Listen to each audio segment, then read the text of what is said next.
ॐ भूर्भुवः स्वः तत्सवितुर्वरेण्यं भर्गो देवस्य धीमहि धियो यो नः प्रचोदयात् ॐ शान्ति शान्ति शान्तिः. Namaskar my dear friends, this is the video on stories of Upanishads or Upanishadic stories. The topic of this story is the quest.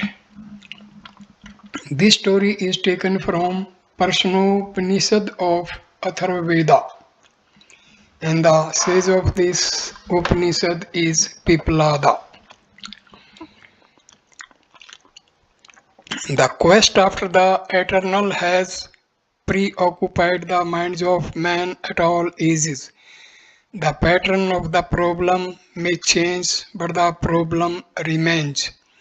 Each age and every individual must solve it afresh, for it is only then the religion becomes a felt experience. That was the reason why in olden days the sages preferred to live away from crowded cities in the lone retreats of the forest hermitages, tapovanas, so that they may seek in nature the signature of nature's creator. By living in harmony with nature, they wished to be in tune with the infinite. It was to them that the seekers after truth went with customary offerings to have their problems solved. One may lead a disciplined life, be an earnest inquirer, and yet fail to arrive at a satisfactory solution. An assemblage of such seekers may fare no better. A group of 6 earnest seekers after truth, all of them earnest students of philosophy, gathered together only to find that each one of them had a special problem to solve and that none of the others could solve it for them. They decided by common consent to approach the sage Pipalada and have their problems solved. Perhaps they felt subconsciously that it was for want of a proper spiritual guide that they were unable to solve their problem.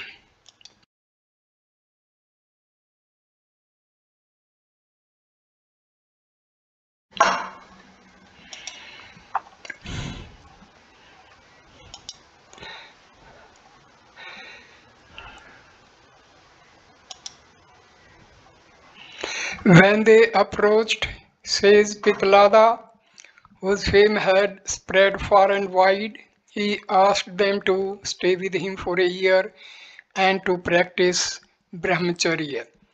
Afterwards, he agreed to answer if he was in a position to do whatever questions they wished to ask him. As man is himself he measurer of knowledge, the teacher wished that the instrument of measurement should be perfected.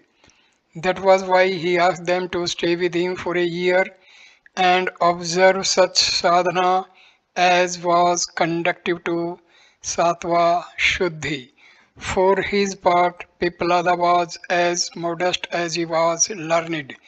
That was why he added the conditional clause at the end. At the end of the year, when the appointed time came, Kabandi, the son of Kathya, who was one of the 6, approached Piplada and requested him to enlighten him on a problem of cosmology.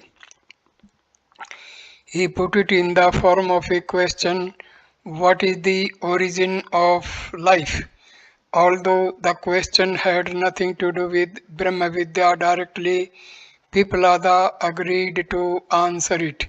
He had agreed to answer whatever question was put to him, and he also felt that it had an indirect bearings on the problem of karma in relation to upasana.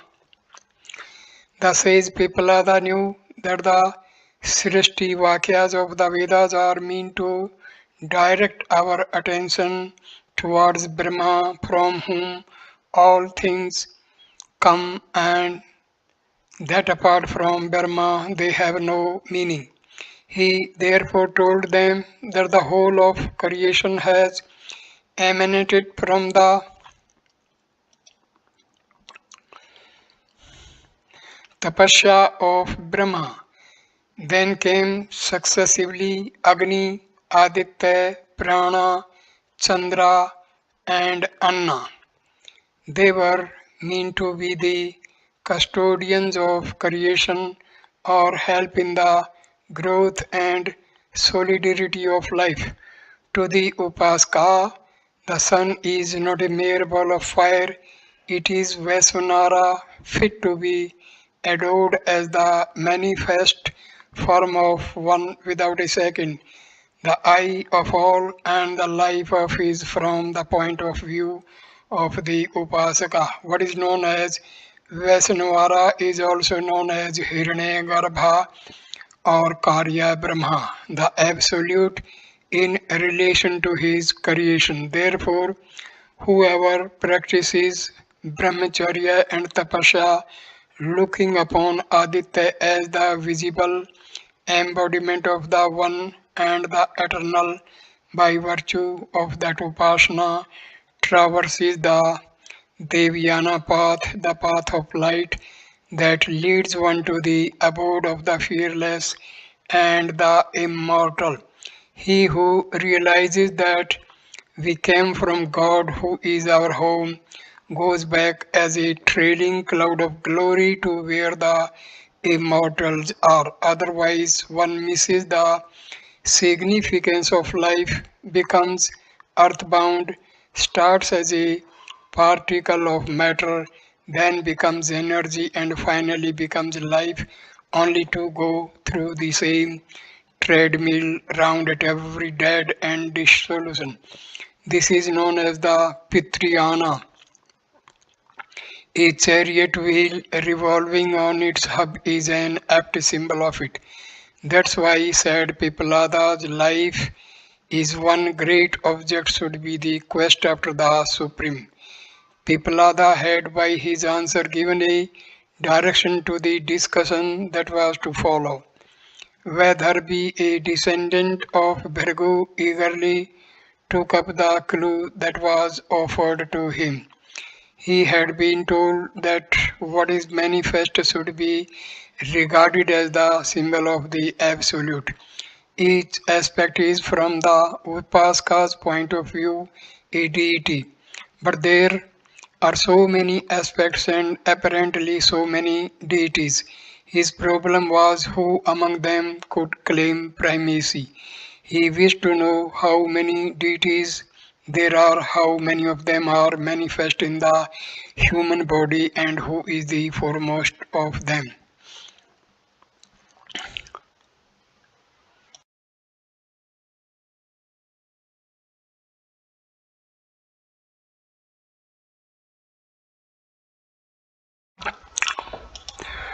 To Piplada, the question appeared almost childish, for Upasana is no more than the kindergarten stage of Jnana. All that is necessary for the Upasaka is to begin at the convenient and what is convenient is left for each man to decide. All that is necessary is whatever aspect he takes up, he should regard that as the supreme. Piplada, however, answered the question and added a story at the end of it in order to bring home his point of view. He said there are the five elements: earth, water, fire, air, and space. These elements are regarded as the presiding deities of the five organs of sense perception. Upasana should lead to integral knowledge. If it is fractional, the desired result cannot be attained. Listen to a story. At one time, there was a dispute between the senses as to their primacy. Each claimed to be the leader, and when its claim was not recognized, threatened to stage a walkout. But when it came to be the turn of the vital breath, it was impossible to resist its claim. They came to realize that it is the vital breath that functions in and through them all, for without it, their own existence was at stake. Thus, the senses came to recognize the vital breath as foremost among them. Hence, the senses prayed to the vital breath and said, "You produce heat as Agni, manifest yourself as Aditya, protect us as Indra, sustain us as Earth, and preserve us as Chandramas. You are all in all." Piplada concluded by saying that Upasana is of value to us only insofar as it leads to integral knowledge, Samyak Jnana.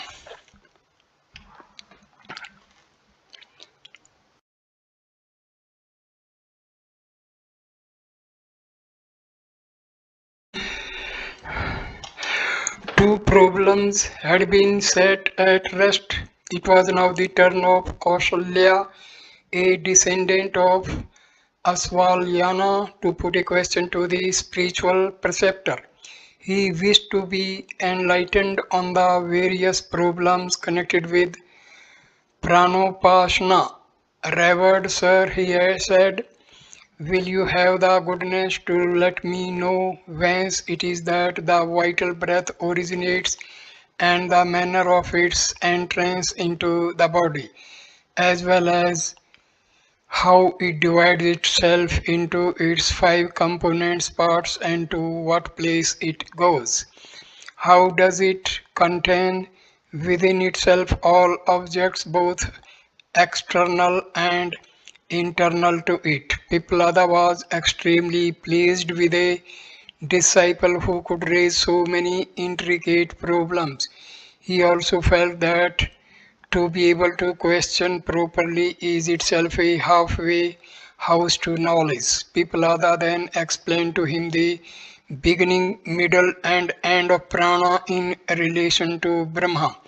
The term prana means the vital breath. He said, "This glorious vital breath evolves out of the Supreme Self and it is entirely dependent upon Him for it. In relation to Brahma, it is like the shadow to the substance. Why it should enter a particular physical body depends upon its past achievements and future plans upon karma and sankalpa.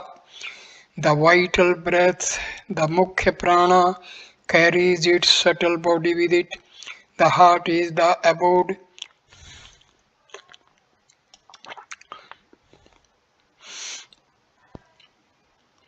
From there it permeates the entire body and is known under different names according to the function it discharges. Finally, at dissolution, it sends sinners to suffer the consequences of their deeds and the virtuous to gain such reward as falls to their share. What is essential is that the Jiva should know prana as the shadow of Brahma and worship Brahma by means of pranopasana. Such a person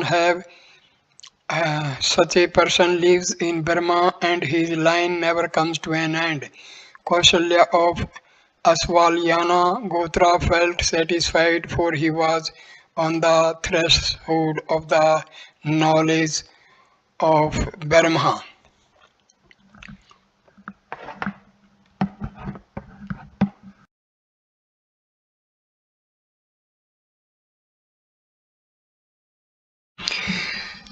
The problems posed so far had only an indirect bearing on Brahmavidya. We may relegate them to the category of Aparavidya, which formed, as it were, the outer shell of knowledge. It was left to the next three inquiring spirits to come to the kernel, therefore, the concept of a Brahma in itself. It was now the turn of Gargaya Suryayani to avail himself of the opportunity to have his problems solved and to proceed in a spiritual sense from darkness to light. He raised a metaphysical problem which is peculiar to Indian philosophy. Ordinarily speaking, we see the various levels of consciousness. He wished to know who it is that experiences these levels of consciousness. This is a problem that every seeker after truth encounters. Perhaps Piplada had answered the same question to previous seekers after truth, who had come to him to know the nature of Aksara Purusha. Piplada illumined the problem in his characteristic way. He said, during the waking stage, we think waking alone is real. During a dream, the dream alone appears to be real. And during deep sleep, there seems to be nothing else. If we reduce all these levels of consciousness to their least common factor, we find that the experiencing self alone is real. Waking goes away, dream goes away, sleep goes away, but the self alone remains and knows that it has slept or dreamt or is awake. Each stage is of value to us. The dream world is of value to us because it shows us how a whole world of reality can be a mere projection of the mind and be withdrawn into the mind. The sleep consciousness is of value to us because it is in a sense the home coming of the spirit, a withdrawal and merging into that from which it comes. Although in sleep one is aware of nothing, yet one emerges from it with the consciousness I slept well. Waking is of value to us because it is here that we should know the nature of that I. We would then realize that it is the residuary value of life. It is only that which gives value to the other levels of consciousness. It is like the sun whose light reveals objects. Suppose there are no objects for the sun to shine upon, even then the sun will continue to shine. It is the same with the self also. Levels of consciousness may come and may go, but the self goes on forever. That is why, taken in itself, it is called the Turiya or the fourth level of consciousness. It is, if you chose to call it, the transcendent. In reality, it is the Aksara Purusha, Brahma, who is the true seer, actor, knower, the undecaying eternal self. That alone is all pervading. On hearing what the preceptor had to say, Gargya felt happy as if he had acquired a kingdom of knowledge.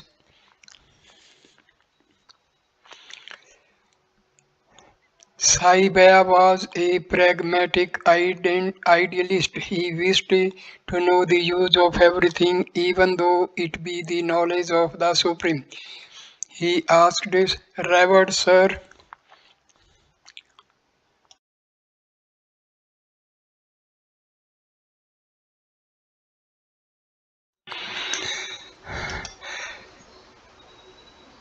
Saibaya was a pragmatic idealist. He wished to know the use of everything, even though it be the knowledge of the Supreme. He asked, revered sir, Apart from these three stages of consciousness, such as waking, dreaming, and deep sleep, there is another stage after death. What is it that awaits him who meditates on Om as the sound symbol of the Absolute? When at death the body returns to the elements? Piplada knew that if Brahma is life supreme value, it follows that it is by its presence that all else assumes value.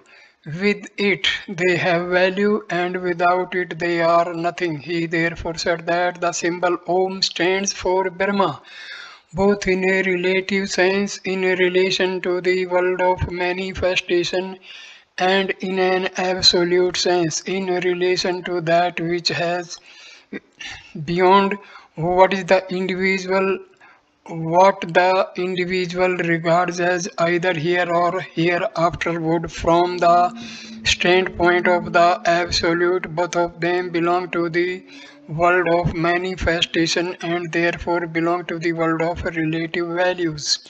Let us take the sound symbol Om.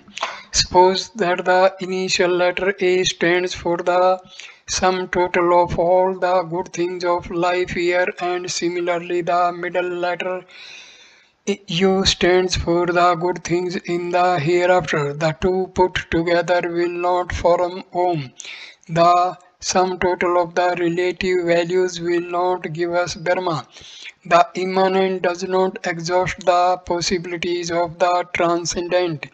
The pragmatist who meditates on Brahma and observes all through life the cardinal values of truth, brahmacharya, ahimsa, aparigraha, and sannyasa will naturally have all the good things of life here and hereafter.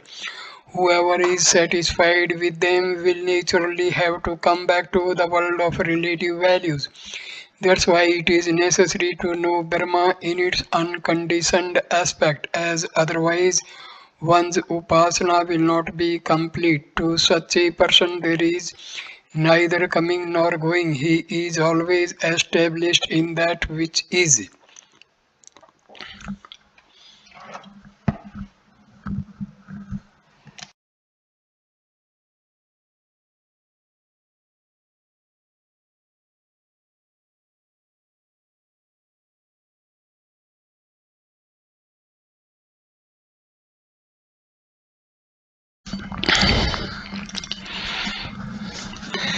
At last came the turn of Sukesa, a descendant of the line of Bhardwaja. It was because of the fame of his ancestor and also because the knowledge of the Absolute was supposed to be traditional in certain families that a prince of Kosala at one time came to him and asked him to enlighten him on the Purusha with 16 adjuncts or kalas. Sukesa said that he did not know, but the prince thought that he was feigning ignorance. But when the prince heard him ever that he was really in the dark about it, he went away sad and disappointed. Ever since that time, it had remained a problem with him, and he requested Piplada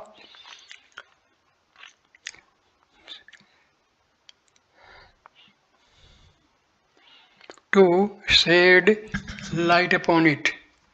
This story incidentally throws light upon the fact that the pursuit of perfection was the common concern of both kings and philosophers.